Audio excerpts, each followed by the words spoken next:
Welcome students. Today we are going to study about proportion. Before this we studied about ratio. What do you mean by ratio? ठीक है, तो हमने ratio के बारे में पढ़ा. अब हम पढ़ने जाने वाले हैं proportions के बारे में. Okay, now we are going to study about proportion. What do you mean by proportion? An equation. What is a proportion? Proportion is an equation that states that two ratios are equal. ठीक है, तो proportion क्या state करता है? That two ratios are equal. For example here you are given with 6 books. Okay, आपके पास 6 books है. ठीक है, सो उसमें से क्या है? 4 कॉमिक बुक्स है और रिमेनिंग स्टोरी बुक्स. ओके,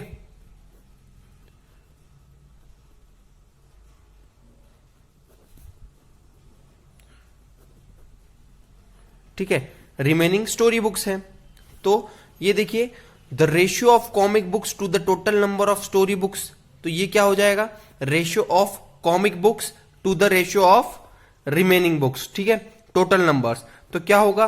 तो देखिए, कॉमिक बुक का रेशियो क्या होगा? 4:6. ठीक है, 6 में से 4 कॉमिक बुक्स है हमारे पास.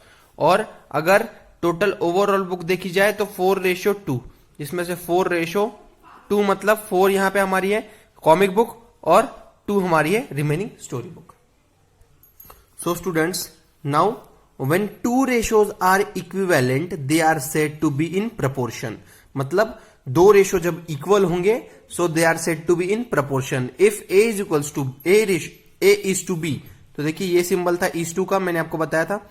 सो A is to B, that is A ratio B is and C ratio D are equivalent ratio, then it can be written as a upon b equals to b upon a or a ratio b is equals to c ratio d. ठीक है, ये equal हो सकता है.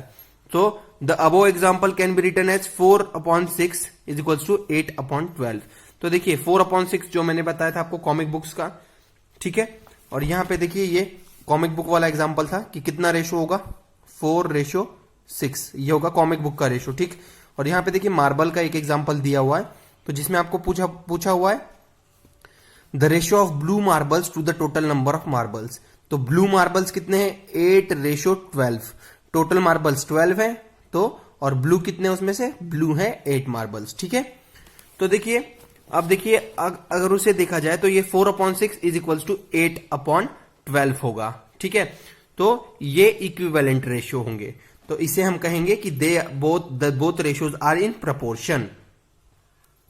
अब देखिए, for example 4:6 is equal is 8:12. ठीक है, तो हम इसे ऐसे रीड करते हैं. तो देखिए, ये ऐसे रीड किया जाता है.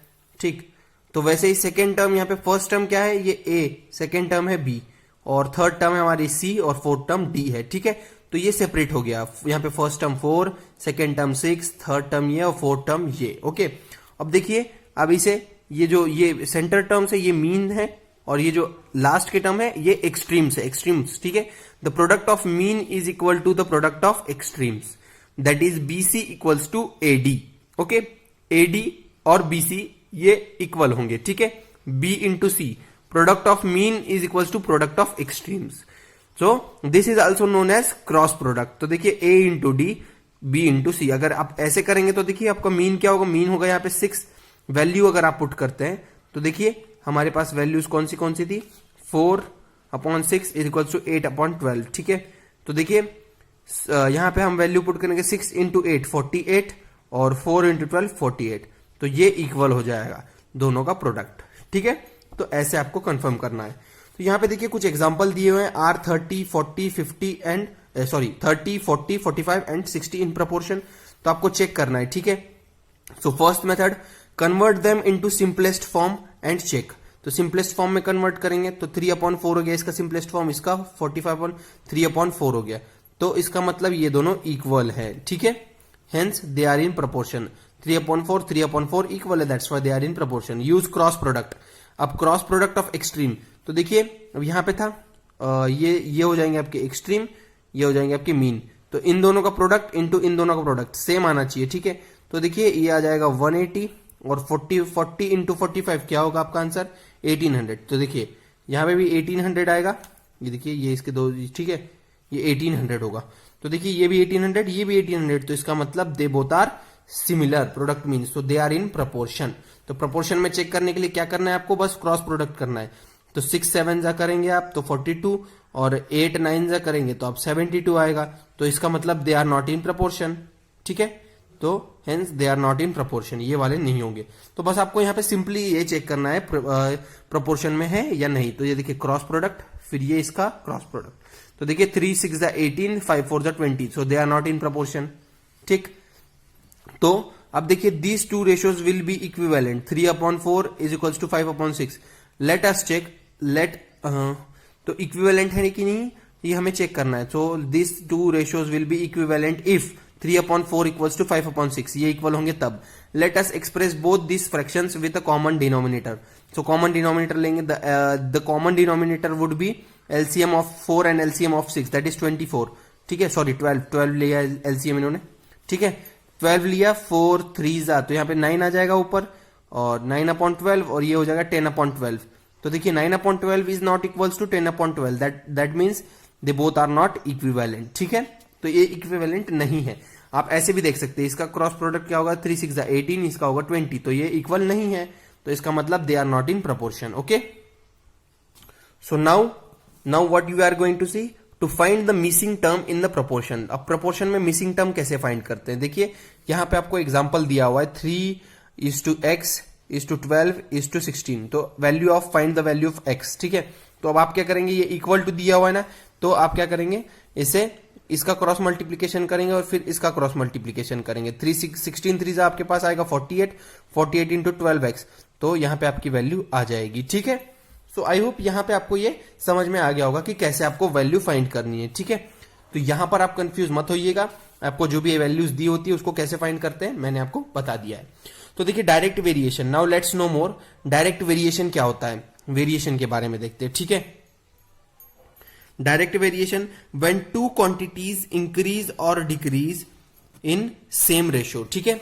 जब टू क्वांटिटीज को हम सेम रेशो में इंक्रीज और डिक्रीज करते हैं तो वो होती है वेरिएशन में, ओके। सो देखिए आवर का यहां पे देखिए, और ये मिनट्स का है, ठीक है। सो देखिए यहाँ पे आर का दिया हुआ है, यहाँ पे मिनट का दिया हुआ है, ठीक है। तो 1 यहाँ पे 2 1:2, और यहाँ पे 60:x दिया हुआ है। तो प्रोडक्ट ऑफ एक्सट्रीम्स, तो एक्सट्रीम्स का प्रोडक्ट क्या होगा 1 इंटू एक्स, ठीक है, और ये हो जाएगा 2 इंटू 60। तो देखिए 120 हो गया, तो x की वैल्यू आपके पास आ गई 120, okay. So there are 120 minutes in 2 hours, तो 2 आवर्स में क्या है 120 मिनट्स है। ऑब्जर्व द प्रोपोर्शन अगेन, तो यहाँ पे देखिए इंक्रीज हो रहा है ना, ये 1 से 2 हो रहा है, यहाँ पे 60 से 120 हो रहा है, तो ये क्या होगा, ये डायरेक्ट वेरिएशन हो रहा है। तो वेरिएशन मतलब क्या है, चेंज, इंक्रीज, ठीक है, इंक्रीज और डिक्रीज। तो देखिए यहाँ पे 1 था, ठीक है, तो 1 था तो यहाँ पे 60 था, ठीक, और यहाँ पे 2 है तो यहाँ 120 है, तो इसका मतलब इंक्रीज हो रहा है। So this is known as direct variation, ठीक है। Two quantities have a direct relationship when an increase or decrease in one quantity causes the same kind of change in other quantity, ठीक है। तो ये quantity देखिए, यहाँ पे 1 था तो यहाँ पे 60 था, अब यहाँ पे 1 आर था, यहाँ पे 2 आर हो गया, तो यहाँ पे 120 मिनट्स हो गया, ठीक है। तो ये होता है variation. An increase in the value of one quantity causes an increase in the value of other quantity, ठीक है। तो यहां आवर की क्वांटिटी में हमने इंक्रीज किया, ठीक है, आवर में इंक्रीज किया, तो मिनट में यहां पे इंक्रीज हुआ, ठीक है, मिनट में इंक्रीज हुआ। अब डिक्रीज करेंगे तो देखिए अब इसे आप डिक्रीज कैसे हो रहा है, तो अब यहां देखिए, अब यहां पे ऐसा था, a decrease in the value of one quantity causes decrease in the value of other quantity in the same proportion. तो अब देखिए अगर आप यहां पे अपोजिट में देखेंगे, 2 से आप डिक्रीज हो रहा है ना, 2 में 1 है, 2 से 1 में आए तो यहाँ पे 120 था, फिर 1 में आए तो वो 60 हो गया। तो इसका मतलब इंक्रीज और डिक्रीज, ठीक है, इंक्रीज और decrease, it is known as direct variation. Direct variation मतलब चेंज, किसी भी चीज में चेंज होना।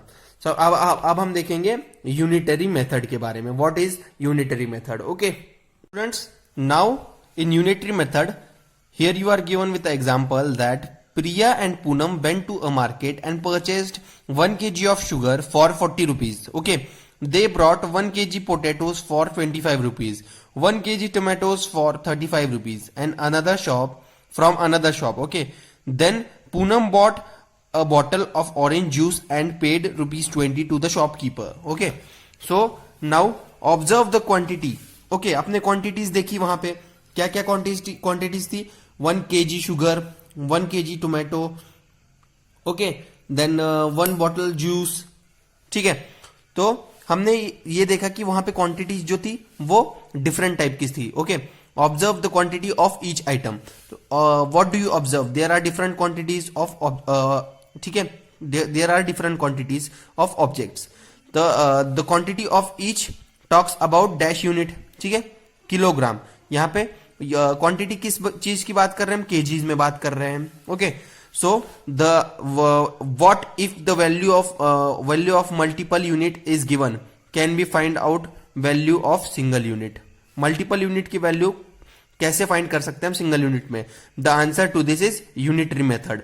So the word unitary refers to the single or the individual. Unitary का फुल फॉर्म क्या होता है? Unitary का मतलब होता है सिंगल. ठीक है, unit, the method by which we can find out the value of one unit of and further use it to find the value of multiple units is known as unitary method. जैसे अगर आपको 1 kg sugar की value दी हुई है, 1 kg sugar equals to 40, तो 10 kg का कितना होगा? 10 kg का होगा हमारे पास 400 रुपीज. ओके, सो ये होती है यूनिटरी मेथड. ठीक है, एक की वैल्यू दी होगी तो उससे हम 10 की वैल्यूज निकाल सकते हैं, कितने भी नंबर्स की वैल्यू निकाल सकते हैं. ठीक है, finding the value of multiple units when the value of single unit is given. तो देखिए 1 kg शुगर इक्वल्स टू 40. ठीक है, तो 2 kg sugar equals to 40 into 2, that is 80. 1 kg potato, that is 25. So 3 kg potatoes, that is 75. Okay, तो उसी तरीके से हम ढेर सारे नंबर्स निकाल सकते हैं. So this is known as unitary method. Okay, unitary method. Now finding the value of one unit when the value of multiple units are given. तो अब multiple units दिए होंगे तो 1 unit की वैल्यू कैसे निकालते हैं? ठीक है, Jitesh bought 5 pence for 50 rupees. Find the cost of 10 pence. ठीक है, Jitesh bought 5 pence for 50 rupees. तो 50 रुपीज कितने? 5 pence की 50 रुपीज था, तो सिंगल पेन का क्या होगा? 50/5, दैट इज 10. ठीक है, तो एक पेन कितने का था? 10 रुपीज का था, तो 10 pence कितने के हो जाएंगे? 10 into 10, that is 100. So it will get 100 rupees to bring 10 pence. Okay, 10 pence लाने के लिए 100 रुपीज लगेंगे उसे.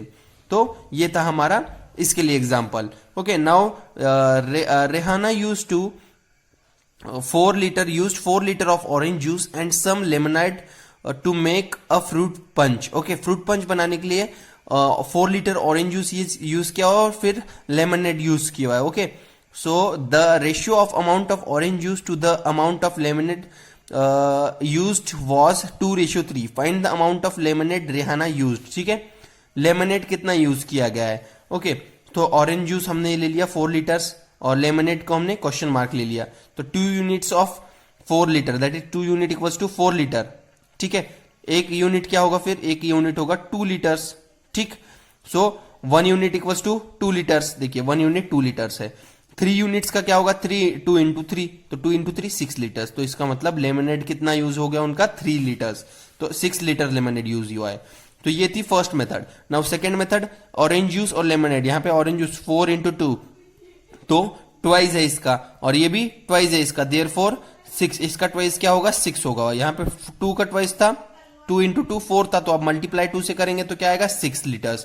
सो देयरफॉर लेमनेड कितना? 6 liter. तो ये सेकेंड मेथड थी. ठीक है, सो ये फर्स्ट मेथड से फाइंड किया हमने, ये सेकेंड मेथड से फाइंड किया. सो देखिए स्टूडेंट्स, यहाँ पे सेम सिमिलर एग्जांपल्स दिए हुए हैं.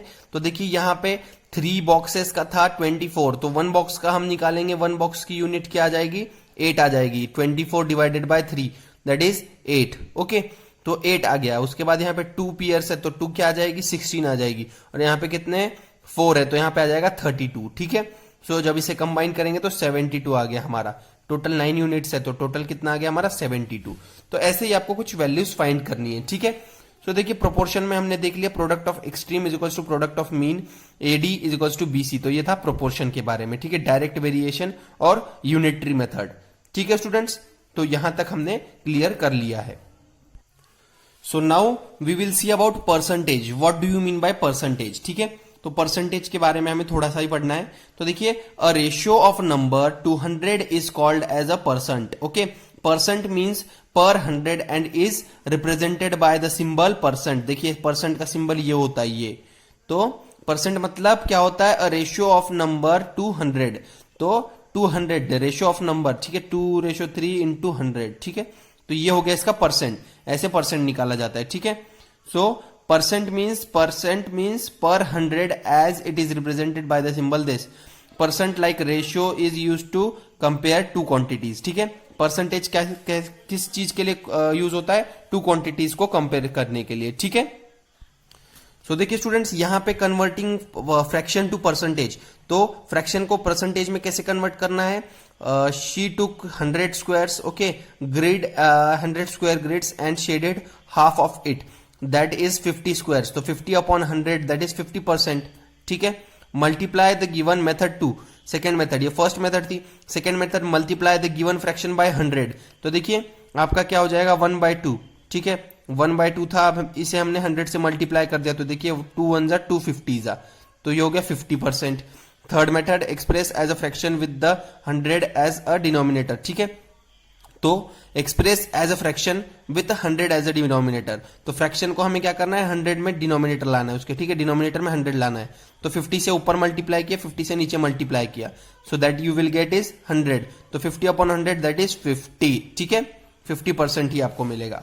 सो नाउ अगेन यहां पे देखिए कुछ एग्जांपल्स दिए हुए, आप लोग एग्जांपल्स देखिए, ठीक है। अब ये देखिए converting decimals to the percentage, decimals को कैसे परसेंटेज में कन्वर्ट करते हैं। Multiply the given decimal by 100, 0.5 है तो ये 50 हो जाएगा, ठीक है। अगर 0.05 होता तो ये होता, इंटू 100 करते तो क्या होता, ये होता हमारा 5%, ठीक है। दो जीरो है इसके वजह से, एक था तो 50 हो गया, ठीक। सेकेंड मेथड इसमें देखिए express the fraction with the 100 as denominator, तो 0.5 इज इक्वल्स टू 5/10 कर दिया यहाँ पे, ठीक। 5/10, एक जीरो इसलिए 10 से किया, फिर 50 अपॉन 100 दैट इज 50%। तो ऐसे फाइंड करना है आपको। Now converting ratio two percentage, अगर आपको पूछा जाता है कि रेशियो को कैसे परसेंटेज में कन्वर्ट करते, convert this ratio into fractional form, okay, fractional form में कन्वर्ट कर दिया। सबसे पहले इसे देखिए कन्वर्टिंग रेशियो, तो रेशियो ये दिया हुआ है, इसको फ्रैक्शनल फॉर्म में कन्वर्ट किया, फिर इंटू 100 कर दिया, ठीक है। तो यहां पे देखिए 1/2 और इंटू 100 कर दिया। अगर आपको 3/4 दिया होता आप ये करते इंटू 100 कर देते, ठीक है। सो देखिए 4 1 जा और 4 25 जा, ठीक। तो 25 4 जा 100 होता है, तो यहां पे आपका आ जाएगा 25%, ओके। ऐसे ये एग्जाम्पल है, ठीक है स्टूडेंट्स। आई होप परसेंट आपको समझ में आ गया होगा कि परसेंटेज क्या होता है। सो देखिए स्टूडेंट्स, हमने फ्रैक्शन में परसेंटेज में क्या क्या देखा। परसेंटेज फ्रैक्शन से डेसिमल में कन्वर्ट करना, रेशो से परसेंटेज में कन्वर्ट करना, सॉरी डेसिमल से परसेंटेज में कन्वर्ट करना, ठीक है। तो कैसे एक्सप्रेस करते हैं वो हमने चेक कर लिया। एक्सप्रेस 5/4 एज ए परसेंट, तो 5/4 इंटू 100 करेंगे तो 125% आ गया ये, ठीक है स्टूडेंट्स। तो देखिए यहां पे क्या आएगा, यहां पे आएगा 4 1 जा 4 25 जा, तो 25 5 जा 125, तो आपका ये आ गया 125%, ठीक है। तो एक्सप्रेस 1.5 एज अ परसेंट, तो 1.5 को आप क्या करेंगे पहले इसमें कन्वर्ट करेंगे, तो ये 125% हो गया। वैसे ही देखिए यहां पे भी सारे एग्जांपल्स दिए हुए हैं आपको। तो ये था आपके परसेंटेज के बारे में। देखिए स्टूडेंट्स, यहां पे आपको कुछ दिया हुआ है, एप्लीकेशंस दिए हुए परसेंटेज के, ठीक है। परसेंटेज के एप्लीकेशंस में आपको दिया हुआ परसेंटेज ऑफ अ क्वांटिटी, ठीक है। Percentage of a quantity, to find the 5% of 120 write 5/100 into 120, ठीक है। तो 120 का 5% निकालना, तो आप क्या करेंगे 5/100 लिखेंगे इंटू 120 करेंगे, ठीक है। सो 120 जब करेंगे तो देखिए आपका क्या आंसर आ जाएगा, 6 आ जाएगा, ओके। तो ये आपका आंसर आ गया। सो टू फाइंड व्हाट, तो देखिए finding a number as a percentage of another number, to find what percentage of 12 is 6, ठीक है। तो 12 क्या परसेंटेज, तो 6/12 लिखा आपने इंटू 100 कर दिया, ठीक। तो ये क्या आ जाएगा 6/12 आपने लिख दिया, तो ये हो गया 50% आ गया इसका, क्योंकि ये आपका आ जाएगा 1, ये 1/2, तो 1/2 250 है, ठीक है। तो इसका मतलब 50%, okay. Finding a whole number using the given percentage, if 5% of number is 12 what is the number, तो 5% ऑफ नंबर इज 12, तो नंबर का 5% क्या है 5/100 into y is equals to 12, ठीक है। तो वाई की वैल्यू फाइंड करनी है हमें, तो वाई की वैल्यू कैसे फाइंड करेंगे, हम इसे इस तरफ शिफ्ट करेंगे, अगर इस तरफ शिफ्ट करते तो 12 इधर मल्टीप्लाई में आ जाएगा, ठीक है। तो 12 इंटू 100 नीचे से मल्टीप्लाई होगा, देखिए 12 यहां पे मल्टीप्लाई हो जाएगा, 12 इंटू 100 डिवाइडेड बाय 5, तो ये हो जाएगा आपका आंसर, ठीक है। तो ये हो जाएगा आपका यहां पे 1200 अपॉन 5, तो आपका आंसर आ गया 240। तो देखिए उसके बाद इंक्रीज और डिक्रीज एज अ परसेंट, तो इंक्रीज और डिक्रीज में क्या है, to find the percentage increase of 4 to 6, ठीक है, 4 to 6, 4 to 6 राइट। कैसे करेंगे अब, 6 माइनस 4 अपॉन 4 इंटू 100, तो कितना परसेंट आया, इसका 50% आ गया, ठीक है। To find percentage increase of 4 to 6, तो परसेंटेज कितना इंक्रीज हुआ ये फाइंड करना था हमें। तो लास्ट में देखिए फन विथ एस्टिमेशन है यहाँ पे, to estimate a percent of another number round it to the closest whole number, ठीक है। तो ये इस टाइप से था परसेंटेज में। तो आई होप आपको परसेंटेज के बारे में थोड़ा सा क्लियरेंस आ गया होगा, आपको इसमें के प्रॉब्लम सॉल्व नहीं करने पड़ेंगे, ठीक है। सो स्टूडेंट्स आप ये प्रपोर्शन लेट्स ट्राई 3 ये सॉल्व कीजिए, इसमें से कुछ क्वेश्चन सॉल्व कर लीजिए, जो आपसे बनते हैं, नहीं बनते तो आप मुझसे पूछ सकते हैं जो क्वेश्चन आपको पूछना है।